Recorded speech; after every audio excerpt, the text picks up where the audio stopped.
अपना नाम बताइए। रामपाल। क्या हुआ आपके साथ? भैया बरामदा एक वहाँ बैठे थे। कहाँ पे? बरामदा एक बना हुआ है कहाँ? तालाब पर, शीतला मंदिर पर। ठीक। तो हम वहाँ पे बैठे थे, ये निकल गए, कहले का तुमने के साथ किया। हम कहे, नहीं भैया। किसने पूछा? हमसे पूछा पम्मू। कौन है ये पम्मू? पम्मू है बनियाले, बनिया चांदी वाले। अच्छा, पम्मू। इनके पिताजी का क्या नाम? वो तो सूर्याल। क्या कहा आपसे? हमसे कहा कहीं यहाँ पेशाब किया। हम कहे नहीं भैया, पेशाब नहीं किया। ठीक। कलम चाटो। तो भैया हम दे मारे, हम चाट दिया। अच्छा। बांध कहले के पानी लाओ। पानी ना दिया। कल लगा मार देंगे, ला अभी तुम गिर जाओगे। अच्छा।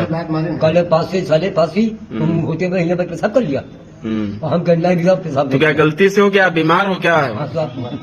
सांस की बीमारी? हाँ। तो पेशाब हो गया था क्या? हाँ हो गया होगा। अच्छा, फिर क्या हुआ? ये हमें ठीक है, ठीक है, आप बताओ। फिर उसके बाद? इसके बाद फिर कोई सन्नाटा का कोई ना, हमारा भतीजा है तो हम कर भतीजा हमारा भतीजा हमारा काला चचा का होगा। हमके भैया इसी बात है, पन्नू हमसे का लेके कब पेशाब को हम कहना है तो कल मार देंगे, लाख गिर जाओगे अभी। पेशाब भी गया रहे मेरे पास, सब धूप है बती। अच्छा, ठीक है, तो धुल जाता ना, मंदिर ही तो था, पेशाब हो गई अगर गलती से तो धुल जाता, तो उसमें मारने की क्या जरूरत? पेशाब चिटवाया आपसे? हाँ। सही बता रहे हो दादा कि गलत तो नहीं बता रहे हो? देख लो बस। अरे बाप रे। उत्तर प्रदेश में कुछ दिनों पहले तो बुलडोजर का राज चला, लेकिन अब दलित पे उत्पीड़न और दलित को मार कर कभी उनको मूत्र चटाया जाता है, कभी उनको जमीन पर लेटाया जाता है, कभी उनसे नाक रगड़वाई जाती है, कभी उनको पीट पीट कर उनकी हत्या कर दी जाती है। और हत्या करने वाले कहते हैं हम तो बाबा के आदमी हैं। बाबा के आदमी कौन? रायबरेली की घटना आप समझते हैं। लेकिन हाल ही की जो घटना आई वो आपके दिल को दहला देगी कि आज भी दलितों के ऊपर इतना बड़ा अत्याचार हो रहा है। और इसीलिए जो दलित के लोग हैं वो भगवान की पूजा करना और मंदिर तक जाना छोड़ चुके हैं।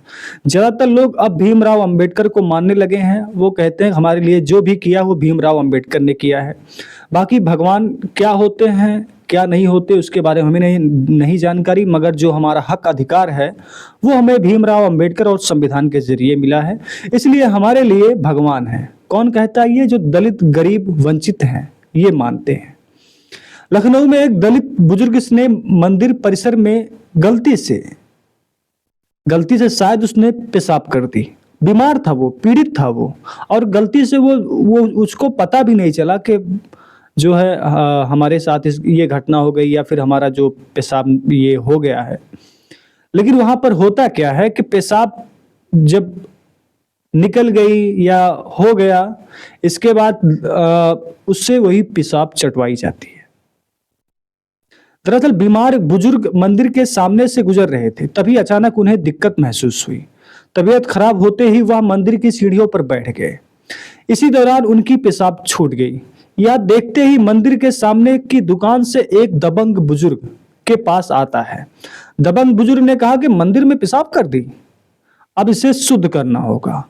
पहले बुजुर्ग से, जो बुजुर्ग था जिसकी उम्र लगभग 70 से 75 या 80 साल की उम्र होगी, उससे मंदिर में पेशाब जो गलती से छूट गई थी, निकल गई थी, उसको चटवाया जाता है। और किसके नाम पर? शुद्ध करने के नाम पर। पहले बुजुर्ग से पेशाब चटवाई जाती है, फिर पानी से पूरा मंदिर धुलवाया गया। और घटना सोमवार की ककोरी स्थित शीतला माता मंदिर की। पुलिस ने मामले में आरोपी को गिरफ्तार कर लिया है। परिवार और पुलिस वालों के मुताबिक बुजुर्ग की सांस की बीमारी है। देखिए, शीतला माता मंदिर ठीक सामने स्वामी कांत उर्फ और पप्पू की ज्वेलरी शॉप है। यानी कि अगर हम ज्वेलरी शॉप में अक्सर सोनी साहब, सोनी जात की बिरादरी होते हैं, ज्वेलरी के काम करने वाले हैं, लेकिन इनका तो पता नहीं।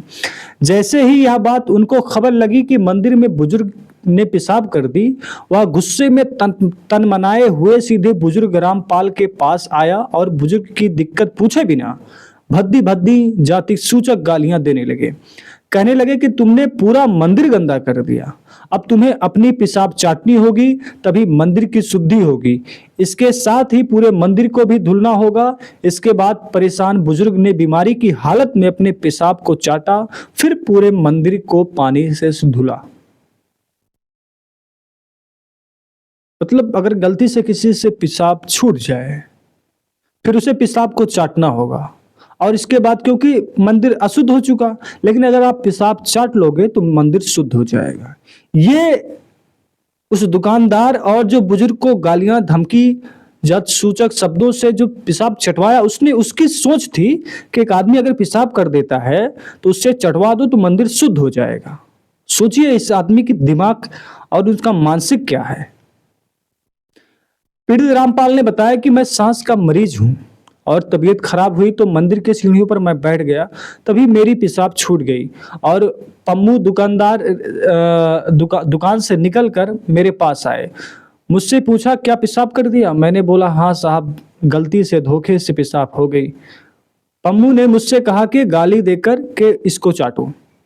हमने चाट लिया। इसके बाद बोले कि लात मारूंगा तो यहां से भाग जाओगे, और फिर उसने मुझे लात भी मारी।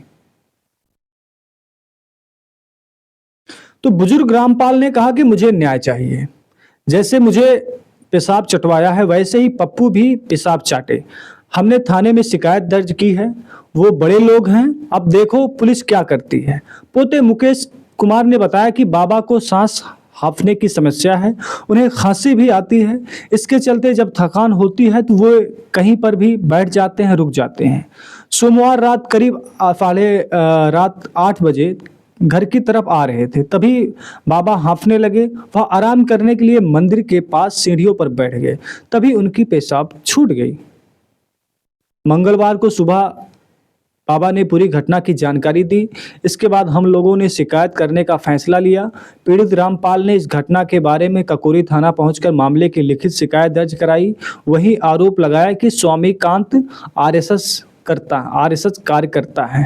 तो भैया अब आरएसएस बीजेपी वाले का समर्थक है, यानी कि भाजपा के सपोर्टर, भाजपा के जो सहयोगी हैं, आरएसएस हो या और कोई संस्थान हो, वो इस तरह से काम करती नजर आती है और कहती है कि हमें हिंदू राष्ट्र बनाना है।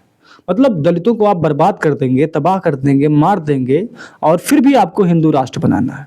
यहाँ योगी जी बड़े बड़े बात कर रहे हैं कि हम मंदिर बनवाएंगे, राम मंदिर बनवाया, अब हम कृष्ण जी की मंदिर बनवाएंगे, वृंदावन बनवाएंगे, जगह जगह मंदिर बनवाएंगे, मगर दलितों को वहां पर ऐसे ही लोग पेशाब चटवाएंगे।